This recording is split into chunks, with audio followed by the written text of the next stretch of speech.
Hello കൂട്ടുകാരെ, നമ്മളിന്നിവിടെ പഠിക്കാൻ പോകുന്നത് 1ാം ക്ലാസ്സിലെ മലയാളം പാഠപുസ്തകത്തിലെ 4ാമത്തെ പാഠമാണ് പിറന്നാൾ സമ്മാനം. നല്ല പേരാണല്ലേ കൂട്ടുകാരെ? കേൾക്കുമ്പോൾ തന്നെ ഒരു സന്തോഷം തരുന്ന പേര്. നിങ്ങളും പിറന്നാൾ ആഘോഷിക്കാറില്ലേ? എങ്ങനെയാ ആഘോഷിക്കുന്നേ? കേക്കും മിഠായിയും മധുരപലഹാരങ്ങളും ഒക്കെ ആയിട്ടല്ലേ? നിങ്ങളുടെ എല്ലാവരുടെയും പിറന്നാൾ ഒരുപോലെയാണോ? അല്ലല്ലേ, വ്യത്യസ്ത ദിവസങ്ങളാണ്. പക്ഷെ വർഷം ഒന്ന് തന്നെയാണല്ലേ? നോക്കൂ, ചിത്രത്തിൽ ആരൊക്കെയുണ്ട്? ആട്, പൂച്ച, താറാവ്. താറാവ് എന്തോ പറയുന്നുണ്ടല്ലോ. അതാ ആ മുത്ത് എനിക്ക് വേണം. താറാവ് പറയുകയാണ്, അതാ ആ മുത്ത് എനിക്ക് വേണം. അപ്പൊ ടുട്ടുമായ പറയുകയാണ്, നിനക്കെന്തിനാ മുത്ത്? കോഴി പറയുകയാണ്, അമ്മുക്കിടാവിന് പിറന്നാൾ സമ്മാനം നൽകാനാ. അപ്പൊ ഇന്ന് അമ്മുക്കിടാവിന്റെ പിറന്നാളാണ്. താറാവ് വീണ്ടും പറഞ്ഞു, ആ മുത്ത് ആരെടുക്കും? ആരെടുത്താലും എനിക്ക് തന്നാ മതി. അപ്പൊ ആട് പറഞ്ഞു, മരത്തിൽ കയറിയാൽ അതെടുക്കാം.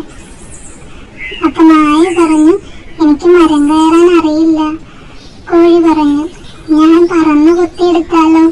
അപ്പൊ പൂച്ച പറഞ്ഞു, വിഷമിക്കേണ്ട നിങ്ങൾ താറാവേ, ഞാൻ മരം കയറി മുത്തെടുത്തു തരാം. പൂച്ചക്കുട്ടൻ നാരകത്തിൽ കയറി. അങ്ങനെ പൂച്ച നാരകത്തിൽ കയറി, നിറയെ മുള്ളുകൾ. പൂച്ച വീണു, തട്ടിമുട്ടി തടിനോ പുടിനോ താഴെ വീണു. പൂച്ചയ്ക്ക് വിഷമമായി. എന്താണ്? പൂച്ച നാരകത്തിൽ കയറി, നിറയെ മുള്ളുകൾ. പൂച്ച വീണു, തട്ടിമുട്ടി തടിനോ പുടിനോ താഴെ വീണു. പൂച്ചയ്ക്ക് വിഷമമായി. മുത്തെടുക്കാൻ പറ്റിയില്ലല്ലോ. പൂച്ചയ്ക്ക് എന്ത് പറ്റി കൂട്ടുകാരെ? നാരകത്തിന് ഒരു പ്രത്യേകതയുണ്ട്. അതൊരു മുള്ളുള്ള മരമാണ്. പൂച്ചയുടെ കയ്യിൽ മുള്ളുകൊണ്ടു. വേദന കൊണ്ട് പൂച്ച താഴെ വീണു. മുത്തെടുക്കാനാകാത്തതിനാൽ പൂച്ചയ്ക്ക് വിഷമമായി. കോഴി പറഞ്ഞു, അതാ ആ മുത്ത് പൊട്ടുന്നു. മുത്ത് പൊട്ടുന്നു. മുത്ത് പൊട്ടി. എന്താണ് അതിൽ നിന്ന് വരുന്നത്? പൂമ്പാറ്റ. നല്ല ഭംഗിയുള്ള പൂമ്പാറ്റ അല്ലേ കൂട്ടുകാരെ? പൂമ്പാറ്റയെ പറ്റി അവരെല്ലാവരും പാടിയ പാട്ട് കേട്ടാലോ? പകരം ചേർത്ത് പാടാം. ചേലുള്ള പൂമ്പാറ്റ വട്ടമിട്ടു പറന്നല്ലോ, മുത്തമൊന്നു കൊടുത്തല്ലോ അമ്മുവിനുമ്മ തേനുമ്മ. ചേലുള്ള പൂമ്പാറ്റ വട്ടമിട്ടു പറന്നല്ലോ, മുത്തമൊന്നു കൊടുത്തല്ലോ അമ്മുവിനുമ്മ തേനുമ്മ. നല്ല ഭംഗിയുള്ള പൂമ്പാറ്റ വട്ടമിട്ട് പറന്നു, മുത്തമൊന്നു കൊടുത്തു. ആർക്ക് കൊടുത്തു? അമ്മുവിന്. അമ്മുവിന് കൊടുത്തു തേനുമ്മ. എന്താണ് കൂട്ടുകാരെ? വിരലിൽ മഷി പുരട്ടി അത് പേപ്പറിൽ ഒട്ടിച്ച് അതിന് കയ്യും കാലും കണ്ണും തലയും കൊമ്പും ഒക്കെ വരച്ച് ഓരോ മൃഗങ്ങളെയും വരക്കുന്നു. ഇവിടെ കുറെ മൃഗങ്ങളുണ്ടല്ലേ? വീട്ടിൽ വളർത്തുന്നവയും കാട്ടിൽ ജീവിക്കുന്നവരും ഉണ്ട്. വീട്ടിൽ വളർത്തുന്നവ പൂച്ച, നായ, ആട്, കോഴി, താറാവ്, പശു. കാട്ടിൽ ജീവിക്കുന്നവ സിംഹം, ആന, പുലി, പന്നി, എരുമ, കടുവ. ഒരു കഥ നോക്കിയാലോ? കിനാവ്. കിനാവെന്ന് പറഞ്ഞാൽ എന്താണ് കൂട്ടുകാരെ? സ്വപ്നം, ഡ്രീം എന്നൊക്കെയാണ് പറയുന്നത്. സ്വപ്നം നമ്മൾ എപ്പോഴാ കാണുന്നത്? ഉറങ്ങുമ്പോൾ അല്ലേ? നിങ്ങൾ സ്വപ്നം കാണാറുണ്ടോ? ഇവിടെ നോക്കൂ, ചിത്രത്തിൽ ഒരു കർഷകനും ഒരാടും ഉണ്ടല്ലേ? ഒരു കർഷകന് ഒരാടുണ്ടായിരുന്നു. എന്നും കർഷകൻ ആ ആടിന് തീറ്റ കൊടുക്കുമായിരുന്നു. ഒരു നാൾ അയാൾ ആടിനെ വിറ്റു. അന്ന് രാത്രിയിൽ അയാൾ ഒരു കിനാവ് കണ്ടു. ആട് തിരികെ വന്നെന്ന്. പിറ്റേന്ന് വാതിൽ തുറന്നപ്പോൾ വീടിന്റെ മുറ്റത്ത് ആട് നിൽക്കുന്നു. കർഷകന് ഏറെ ഇഷ്ടമായിരുന്നു ആടിനെ. അതാണ് അയാൾ സ്വപ്നം കണ്ടത്.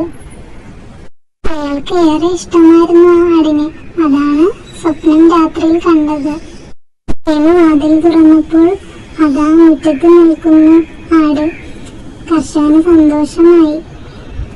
ചിത്രത്തിൽ നോക്കൂ, ആരൊക്കെയുണ്ട്?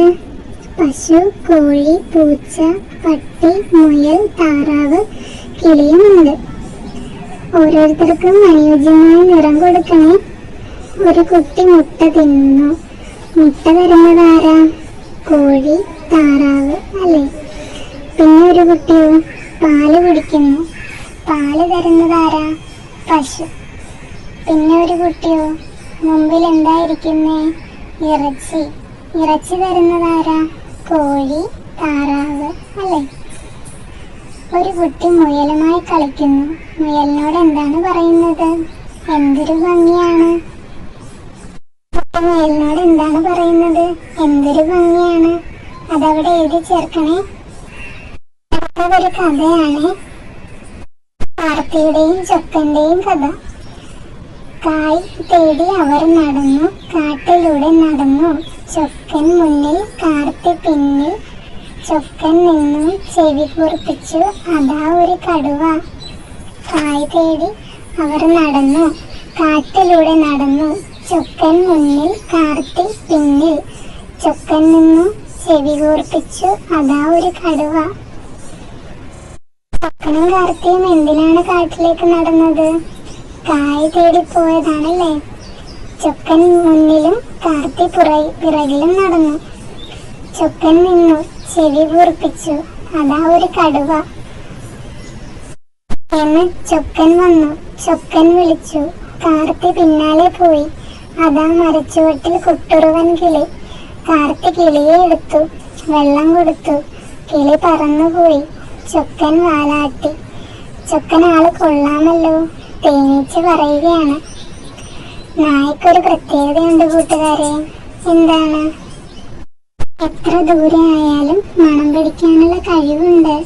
മണത്തറിയാൻ അവർക്ക് സാധിക്കും. അതാണ് ചൊക്കൻ നായ്ക്കുട്ടി ആദ്യം പോയത്. മൃഗങ്ങളുണ്ടോ, എന്തെങ്കിലും കുഴപ്പമുണ്ടോ എന്നൊക്കെ കണ്ടുപിടിക്കാനാണ് നായ്ക്കുട്ടി ആദ്യമേ പോയത്. കഥയ്ക്ക് നല്ലൊരു തലക്കെട്ട് എഴുതണേ. ഞാനൊരെണ്ണം പറഞ്ഞാലോ? ചൊക്കനും കാർത്തിയും, കാർത്തിയുടെ കാവലാൾ. നിങ്ങൾക്ക് ഇഷ്ടപ്പെട്ട തലക്കെട്ട് കൊടുക്കണേ. അപ്പോൾ ഈ പാഠം എല്ലാവർക്കും മനസ്സിലായോ കൂട്ടുകാരെ?